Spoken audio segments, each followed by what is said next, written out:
What's up, everybody, and welcome back to my circle, where I bring you guys behind the scene and into my daily life. Today, I just want to take time to share my word for 2023 with you guys and hopefully give you some hope and inspiration as we kick off this new year. So my word of the year, I've been thinking about this a lot, and it wasn't until literally I dropped my boys off at school and it just hit me like a brick. If you haven't seen the short or the reel that I did on this, I highly recommend you go check it out. And I just talked about how this word came to me, and it came from an experience that I had in my Jeep truck, which is, at first I was like kind of mad at the truck, but I had to understand, I had to shift my mindset. Like sometimes we go through things we don't understand in that moment, but sometimes God has to make you a victim of your own behavior so that you can learn that lesson and that you can grow from that as well. So my word of the year is shift. I had many words that I was thinking about prior to that. I had focus, I had purpose, I had expand and increase, which has become a daily prayer for me. God, expand and increase me as a husband, that I may love my wife even deeper, that our marriage may impact people at an even deeper level, that we may just invest more in our marriage. So I just want to give God full autonomy in my marriage. God, increase me as a father, that I may love, care, and respect my kids at an even deeper level, that I may come down to their level where they're at and start seeing things from their perspective instead of assuming what they did was wrong when they're in trouble, because kids do things all the time. So I just want God to expand and increase me, that I may just be more open to seeing things from their perspective, and also just giving them a voice and let them know things happen in life and it's how you respond to it. So I just want God to expand and increase my empathy with my kids, that I don't always respond out of anger or respond assuming that you did something wrong, but give them the voice and the platform to tell that side of the story. So I just want, in that specific area, God to expand and increase me in that. And also just as a man overall, God, expand and increase my influence. God, expand and increase my wisdom, my knowledge, that I may go even deeper in learning your word, that I may go even deeper in reading good books, so that I may fill myself with things so I can go out and pour more into the people that you've given me influence over. God, increase my platform, increase all my social media platform, not for me, but so that you may be glorified, so that I may be able to speak life into people who may need it in the season that they're in. So many times I think we're afraid to pray for these things, but I think God wants us to be dramatic. He wants us to pray for things that we think are silly, that we don't think can happen to us. But for many times this year, I just want to step out and just come to God boldly, and I just pray the things that he's already doing, like protect us. I know he's protecting us. God, don't just protect us and lead us, protect us and guide us, protect us and show us a new path, protect us and show us a new way, protect us and increase and expand us so that we can increase our knowledge, so that we can increase our faith, so that we can increase in every area that you are in with us in our life. So those two words just have become a daily mantra for us, but my word is shift. And I talk about, I dropped my boys off to school and we got our first snowfall, and I was coming up a hill in our neighborhood, which is pretty steep. And the next thing that I know, I was spinning out. I couldn't go anywhere. I got stuck in front of somebody's house and they was trying to go take their kids to school.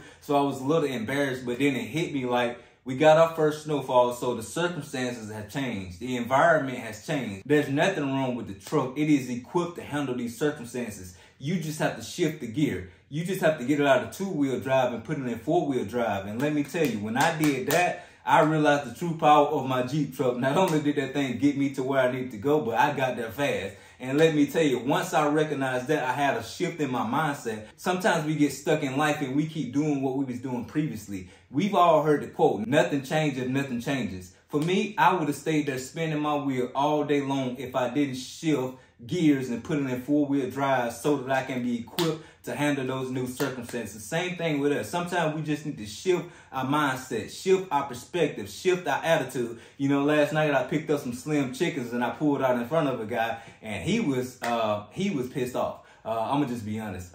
He was mad at me, and he was just cussing me out. And I had to understand, at 7 o'clock at this guy's in this big, huge snow blower thing, and he's out here plowing this snow, and he probably wants to be home with his kids, so he's probably mad about that. He probably wants to be home with his wife, and he's probably mad about that, not mention the fact that I just pulled out in front of it. It's a big truck, and I thought it was just, he had his signal light on, but it wasn't the signal light. He said it was his emergency light because he had to leave him on, and I didn't know that. I couldn't see that from my perspective. So for me, instead of getting mad, I started to shift my mindset and understand, okay, it's late at night. He probably don't want to be out here doing this. He probably wants to be home with his family. So for me, I had to shift my mindset and just be more empathetic toward that guy, and also understand, Not everything is about you. And what literally, you guys, what made me shift my mindset about this is when he was cussing me out, the one thing that he said just showed me the difference in mindset and showed me that sometimes you have to protect what God has blessed you with. He said, dude, you are driving a $100,000 vehicle. Why would you pull out in front of this big snowblower like that? And it hit my mindset. It was like, man, you are right. Like, you are walking around fully loaded with a gift that can, like, literally, the Bible says your gift will make room for you. Most people are walking around fully loaded, aiming at nothing. Your gift is ready for you to, like, literally stir up your gift. You have something within you that only you can provide to the world. And once you invest in your gift, once you invest in what God has invested in you, the world will make room for that gift to come and to shine. And people are not, just being honest, people are not going to show up for you. They're going to show up for your gift. People don't show up to watch Tiger Woods. They show up to watch him play golf. That's his gift. So you have to understand the world is going to make room for your gift, but you have to invest in that gift. You have to stir that gift up. And, you know, going back to my word of the year, like when I decided to shift that vehicle, it was a reminder, like, you don't have to stay stuck and stagnant where you are. You have something. You're already equipped with what you need. You just have to activate that thing. You have to stir that thing up. Once you do that, you're going to see it take you to a new level, and you're going to shift your mindset and be able to see things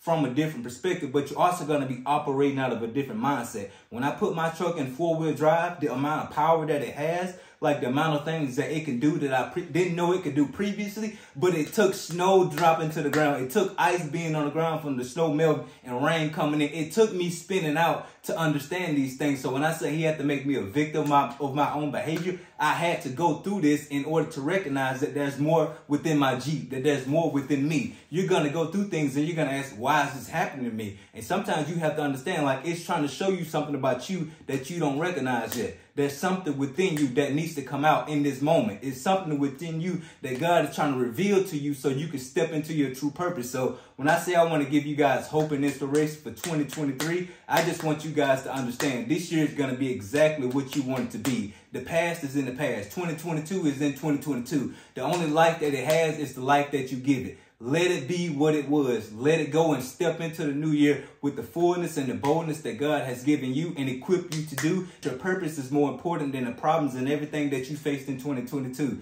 What you have right now is what you need to move forward. You just have to invest in that. You have to stir it up and you have to step into it with the boldness that God has equipped you to step into it with. What God has for you is too important to settle for less than that. So whatever you need to do, whether it's go back to school, whether it's take walks at night, whether it's sign up for a gym membership, whether it's meeting with a mentor, whether it's coming up with a different plan, whether it's just doing the work, researching what you need to accomplish your goal, do these things. It is going to equip you with the knowledge, with the wisdom, with the maturity of somebody else who's been where you want to go so that they can take you and lead you and guide you to that place. So whatever you need to do for 2023, you need to go ahead and take the next right step. Don't just do anything, do the next right thing. And I think once you do that, you come into alignment with your purpose and everything that you need to be in order to accomplish and become everything that God has created you to be. So meet yourself where you are. Stop holding yourself to a standard that you're not equipped to handle. Somebody else's journey is somebody else's journey. You're not meant to be them. So don't let their success or where they are rush you in your process. Be where you are. Like I said, meet yourself where you are for what you have and build on that. Stir up your gift. And when you do that, the right people are going to come along and they're going to give you the resources that you need in that season, in that specific time to get you to where you need to be. A new year is exactly that. It's the opportunity to give us to reposition ourselves for greater success. When I say reposition, that is to reorganize, to restructure what's important to you,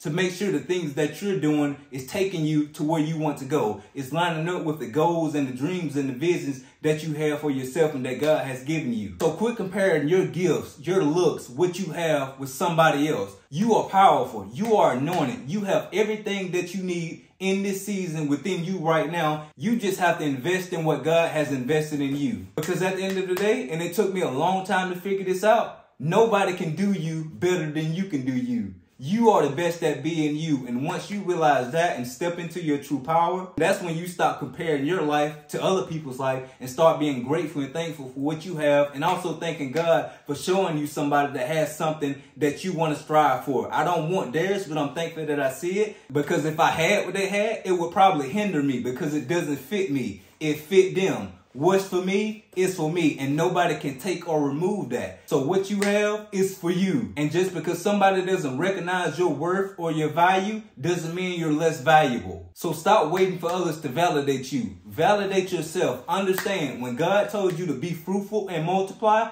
this is the one thing that I had to learn a long time ago. He never said anything about the seed, because the seed is already within you. He said, be fruitful and multiply. Do the work and grow. Do the work and invest in what I invested in you. And once you do that, that gift will make room for you in the world. The world will have to make space for what you have, because I have already blessed you with that and made room for that thing in the world. So invest in what God has invested in you. And when you do that, you're going to step into the fullness of what you have. 2023 is going to be a year like no other. And not because of arrogance or overconfidence. It's because God has given you a promise, and you've invested in that seed and what He's invested in you. And once you start to do that, literally, your purpose comes alive. Your boldness comes alive. You start praying things on a totally different level, because you see things on a totally different level. The visions and the dreams that you thought were too big, now that you know, God was just giving you a glimpse of what's possible. And now that you have that belief, that confidence, that boldness to believe that it's possible, now you're stepping towards it. Now you're becoming that person that you need to be in order to handle what He's already equipped you to handle. So I hope this message has blessed you guys. Thank you guys for watching this. Make sure to like and subscribe, and also make sure to follow me at Martavius Young on Facebook, on TikTok, and on Instagram. I post there daily just my inspirational thoughts and quotes, and just show my family, because that's what I love to do. I like to show people that we're not perfect, we're real, and we're not striving to be perfect. We're striving to progress in every area of our life. So when I say I want God to increase and expand me as a husband, as a father, and also as a man, I try to show you guys what that look like, let you know I'm a real person. I have real life issues, and I deal with things, and you know, kids are crazy sometimes. And that's just because they're kids, and we have to give them space and room to be kids. And me as a father, I have to understand I was a kid once, and all I know is what I knew. But once I put in that effort and energy to learn something different, it's a process to actually be able to teach that to your kids, but also relearn and unlearn some of the things that you had to learn, so that you can be an example for your kids and not just always being all talk, but you can walk that talk that you're living. So thank you guys for watching, and have a blessed day.